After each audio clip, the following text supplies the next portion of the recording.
Hey guys, welcome to the Thursday training for the Living Amends Academy. This is our second week doing this. I'm pretty excited about it. We're going to be talking more about how to go about making living amends. But as usual, I want to get this started with some nutrition and wellness fun facts because they're always good to know. We are, after all, a health and fitness group. And so we want to promote trait change and living amends through nutrition, wellness, and our fitness, right? So here we go. Nutrition and wellness fun facts. And I hope you guys don't mind that I write these on index cards. I am fully aware and do know how to make a PowerPoint presentation. For whatever reason, I find this to be a much better way to present my ideas, and I find this to be a little bit more of a personal touch. So that's why I do it. All right. So first we have on here, your body will only process 48 grams of protein per meal for the repair and growth of muscle. Everything else it's going to store, that doesn't necessarily mean it's going to store it as fat. It just means that at any one time, you get through those 48 grams and the rest of it gets kind of stored away until you break down muscle again and it needs to resupply, which is why we always talk about having more protein, because that A is satiating, B aids to the muscle repair, which aids then into the thermogenesis of food, so on and so forth. Protein is a high value food that you want to make sure that you're consuming of, because the body doesn't store it as fat. It will store it as energy going specifically towards muscle repair and growth. 2, the more you smell your food, the more digestive enzymes you're going to produce in your mouth, and you're going to get the stomach acid flowing, okay? When you do that, it creates more stomach acid and makes things more digestible, which means that you will have more nutrient absorption, which I thought was really cool, right? Because I thought it was like, oh, let's chew my food slowly, that's going to create it. No. So the slower we eat, the more we enjoy our food, the more that we actually take in the eating experience, the better our digestion will be. All right. I'll be perfectly honest with you. Eating slowly is definitely one of my struggles. I eat pretty quickly. If you ask my wife about it, she will compare me to the dog. So yeah, I eat pretty quickly. All right. And the last one, thinking of food is the first phase of digestion. So think of it this way, right? First phase, thinking of food. Right? So think of it this way. You think of food, which then is going to start getting your mouth to salivate, right? Especially if it's something that you really, really want. And then you travels down to the stomach acid starts to produce, you start getting those rumblies and grumblies, right? That's your ghrelin hormone going, all right? Ghrelin, they also call it the little gremlin. So when your tummy's rumbling, that's ghrelin. That's the hunger hormone kicking in. When you do that, it starts going, right? So the more satisfying the meal is, the more you think about it, the easier it is to digest in your mouth, the easier it is to digest in your stomach, right? So food isn't just fuel, right? Consider fuel an experience that your body wants to have, all right? It doesn't just help you, obviously, from a physical standpoint, but it helps you from a mental standpoint, an emotional standpoint, and from a communal standpoint, right? All of those things go together into our holistic well-being, right? So remember, the next time that you're eating, smell your food. Think about what you're going to be having. All right. And if you're consuming a lot of protein, all right, the gains happen 48 grams at a time. There you go. All right. So now let's get into the real things that everybody came here for. All right. So today in the Living Amends Academy, we're going to be talking about 3 ways that self-care is a way for us to make living amends. All right. Living amends, again, is not about telling people what we're doing. It is about being the example of how we have decided to make a change for the better. And now we are going to project that change, that positivity, out to the world. All right. And so here are 3 ways that we're going to go about doing that today. All right. 3 ways to use self-care as a way to make living amends. Number 1, and this one I can promise is going to be a struggle for some people. Go to bed. Okay. Making sleep a priority is probably the ultimate self-care, right? Good sleep hygiene and bedtime and a bedtime ritual are going to help you do so many things in terms of your self-care. So obviously rest is important, all right? Ideally, 8 hours of sleep would be good.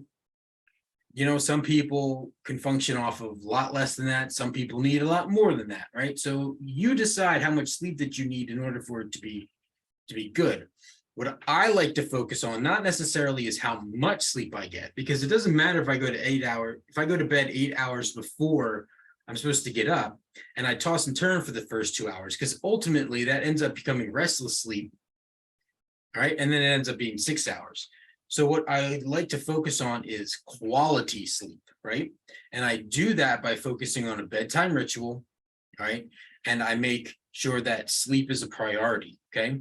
So about 2 hours before I go to bed, I start slowing things down. I go to bed at 9 o'clock. I should say I get in bed at 9 o'clock, go to sleep at 10. Around 8 o'clock, it's wind down time, all right? My wife and I were usually doing some reading on the couch, all right? Or we're watching a show that's pretty mindless, right?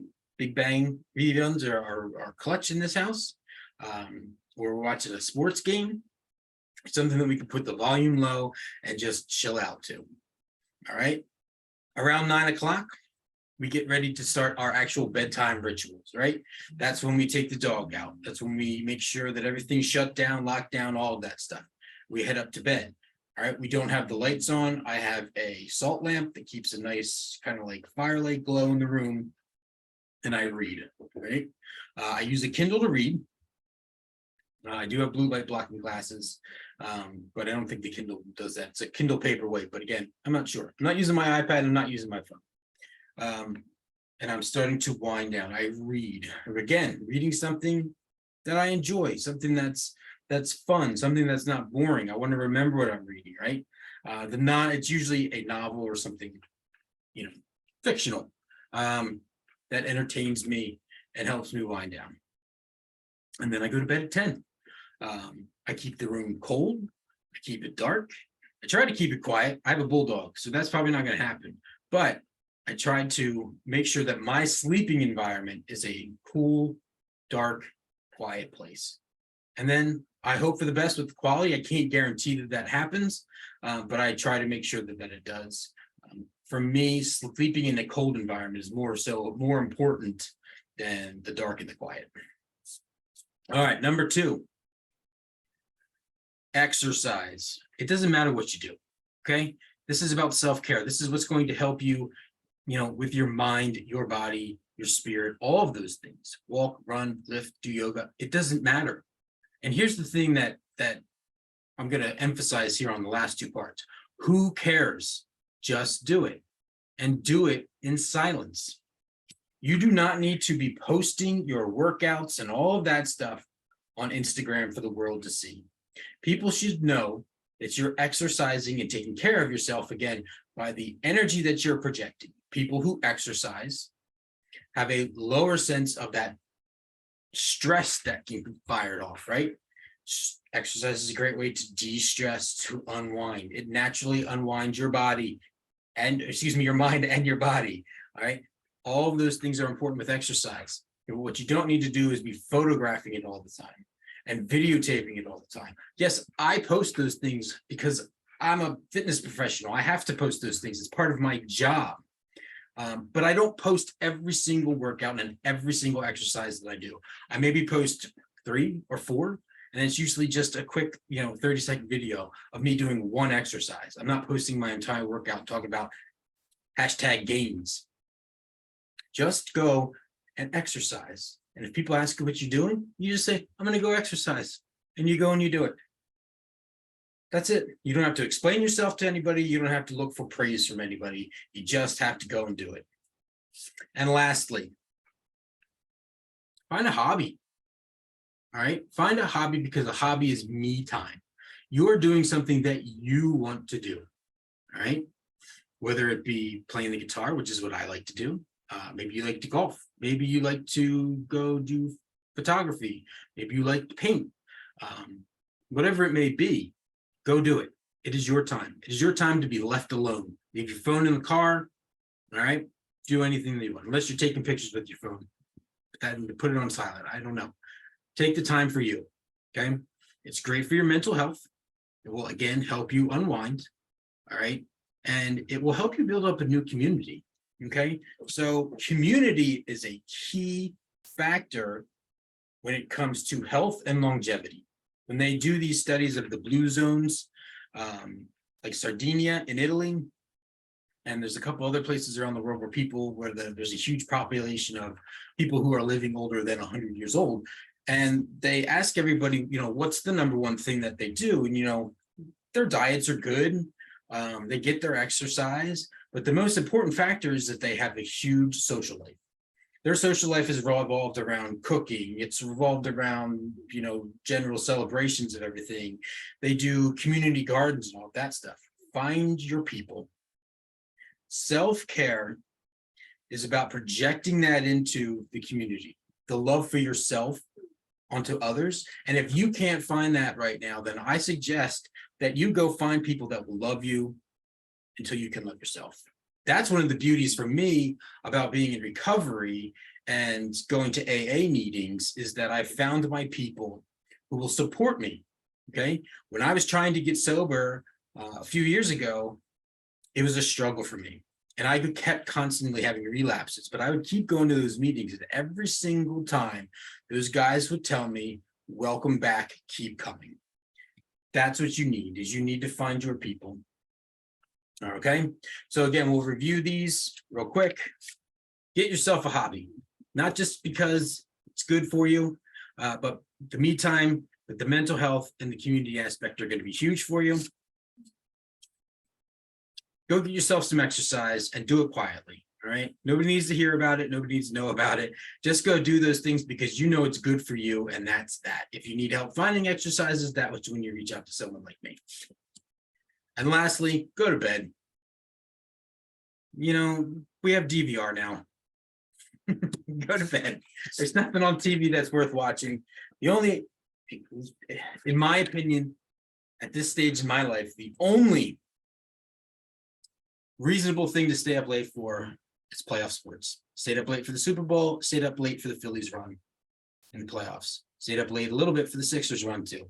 I'm not that much of a basketball fan, but that's it. So I hope that these 3 habits help you, and that they will give you a little bit of an idea of how you can start projecting and creating those living amends. Living amends are not about declaring it to everybody. Living amends are about going through and just changing internally and going out and showing everybody without telling everybody that you're doing better. I hope that you are all going to be doing better after this. I'm with you. So if you need anything at all, even if you just want to talk a little bit more, I will be glad to ask you those questions that you're not asking yourself. And let's just have a conversation and see what I can do to help you out. All right, guys, I hope that you have a great rest of your Thursday and a great rest of the week. Enjoy the weekend if I don't talk to you. And thanks again for joining us today. See ya.